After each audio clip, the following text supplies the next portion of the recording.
Bonjour, je suis le docteur Ariane Isabeau Noël.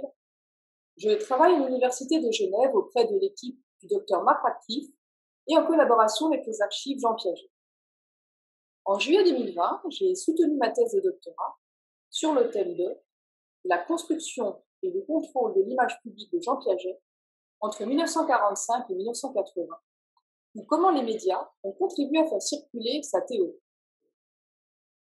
Aujourd'hui, j'aimerais vous faire découvrir autour de plusieurs petites vidéos certains aspects de Piaget méconnus du grand public qui s'articulent autour des différents médias qui ont promu son image, les journaux, la radio et la télévision.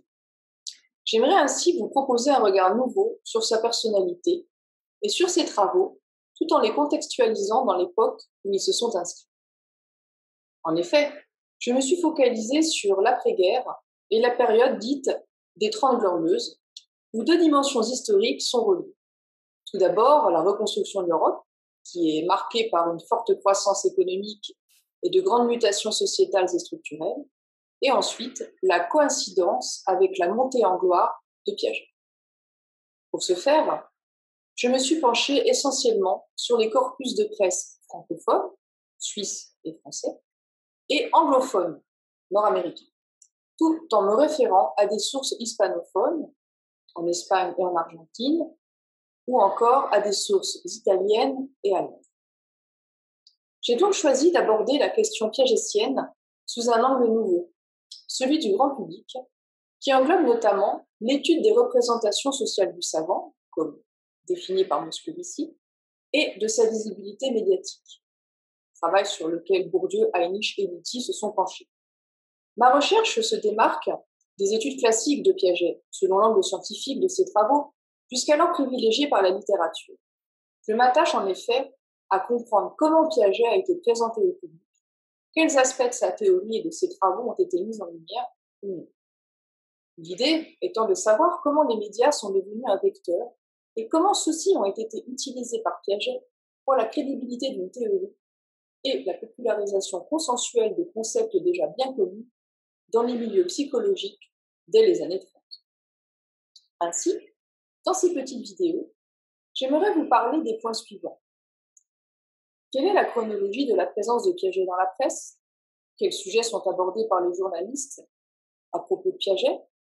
Est-il seulement question de la théorie des stades dans le cadre de la théorie du développement? Ou alors, est-ce que ces autres domaines de recherche sont abordés, comme la philosophie, la psychanalyse ou encore la linguistique par exemple? Par ailleurs, quid du Piaget international dans ses missions à l'UNESCO et en tant que directeur du Bureau international de l'éducation? Et justement, qui sont ces journalistes, voire ces passeurs des savoirs, qui ont parlé de Piaget à l'époque? Enfin, qu'en est-il du stéréotype du savant et de l'image médiatisée de Piaget, de sa vie personnelle par opposition à sa vie professionnelle? Mais aujourd'hui, avant d'aborder plus en avant ces sujets, j'aimerais débuter par l'image de Piaget en elle-même, au sens propre, et plus particulièrement médiatisée par le dessin et la caricature. Car la construction d'une image médiatique passe par la connaissance du patronyme, certes, du nom, mais aussi et fondamentalement par la propagation et la reconnaissance de l'image, qui devient icône d'une personnalité. Comme vous pouvez le voir, c'est un Piaget peu banal que vous avez à l'écran. Il s'agit d'un Piaget croqué par le périodique éducatif brésilien Perspectiva Universitaria, aux côtés de grands noms de la pensée et de l'éducation, Skinner, Rousseau et Nietzsche. Elle est publiée peu après le décès de Piaget et met à l'honneur un Piaget pédagogue et qui est reconnu comme appartenant à l'élite de cette discipline. Ceci illustre parfaitement ce que j'ai appelé le panthéon des grands hommes, auquel Piaget a accédé de son vivant, et à propos duquel je reviendrai dans la capsule sur les clichés et les stéréotypes. La plupart des personnes célèbres ont fait l'objet de caricatures, c'est indéniable. Les hommes politiques, Napoléon, Lincoln, les écrivains, Victor Hugo, Zola, acteurs et chanteurs, comme Sarah Bernhardt, mais également savants et psychologues, à l'instar de Darwin, de Pasteur, d'Einstein, de Freud bien entendu, ou de Jung. Ce type de portrait est en usage depuis le Moyen-Âge, lorsqu'il servait essentiellement à ridiculiser les gens d'église ou les souverains, et s'est développée ensuite largement à partir de la fin du XVIIIe siècle, souvent dans le but d'informer et de mobiliser. Très présente durant la Première Guerre mondiale, pour soutenir l'armée et dévaloriser l'ennemi, la caricature se fait plus violente, voire raciste, durant la Seconde Guerre mondiale. Autrefois censurée, notamment sous Napoléon et l'occupation, elle a repris progressivement sa liberté d'expression et symbolise aujourd'hui le travail du journaliste-dessinateur qui commente l'actualité, tout en restant critique, et fait surtout office de satire sociale. Les caricatures sont, selon l'encyclopédie Larousse, une représentation grotesque, en dessin, en peinture, etc., obtenue par l'exagération et la déformation des traits caractéristiques du visage ou des proportions du corps, dans une intention satirique. En ce qui concerne Piaget, on peut avancer que ces caricatures dessins répondent bien à cette définition, mais sans la dimension grotesque ou satirique, voire méchante et calomnieuse, comme dans le cas de Darwin, qui en a fait particulièrement les frais. Chez Piaget, on reprend plutôt les traits les plus saillants de son visage et de sa mise. Les lunettes, la pipe, les cheveux blancs, etc. À l'exception notable de la caricature de Clarine, parue dans le journal argentin La Nación en 1980, où Piaget est croqué en écolier attardé, et de celle de Vázquez de Sola, parue en 1972 dans le New York Times, où lunettes à double foyer et pipe habillent un Piaget tout en rondeur, les caricatures de Piaget qui sont parues de son vivant ont été des caricatures à la fois positives et respectueuses de l'homme, et qui ont plutôt tendu vers le dessin artistique que le dessin critique. Durant cette période, j'ai identifié finalement très peu de caricatures, puisque sur 14 dessins, il n'y avait en réalité que 6 caricatures véritables. La couverture de Psychology Today du mois de 1967 est un autre exemple de caricature où les dessinateurs Matt Entier et Arlene Thompson ont réinterprété au crayon une prise de vue photographique déjà remarquable par son jeu de clair-obscur qui instigue un moment de mystère. Piaget allume sa pipe dans la pénombre.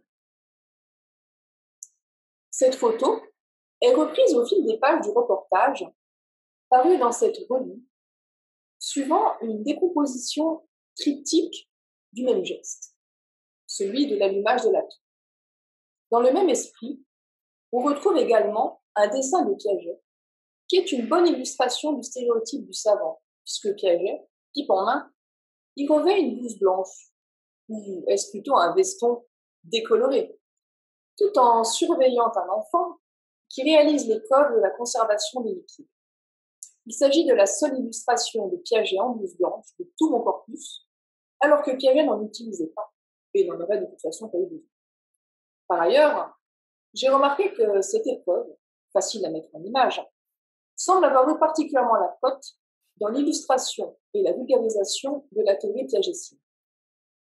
Enfin, j'ai relevé une caricature du dessinateur américain David Levine, qui a été connu pour ses portraits charmes et ses caricatures à l'encre des politiciens, écrivains et personnalités, pour la presse américaine et internationale également, avec un style où il exagérait la proportion de la tête et réduisait le reste du corps.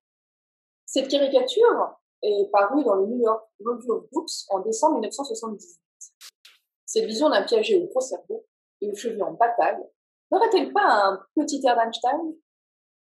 Les caricatures parues après 1980 restent dans cet esprit à la fois positif et respectueux de l'homme et tendent toujours vers le dessin artistique plus que vers le dessin critique.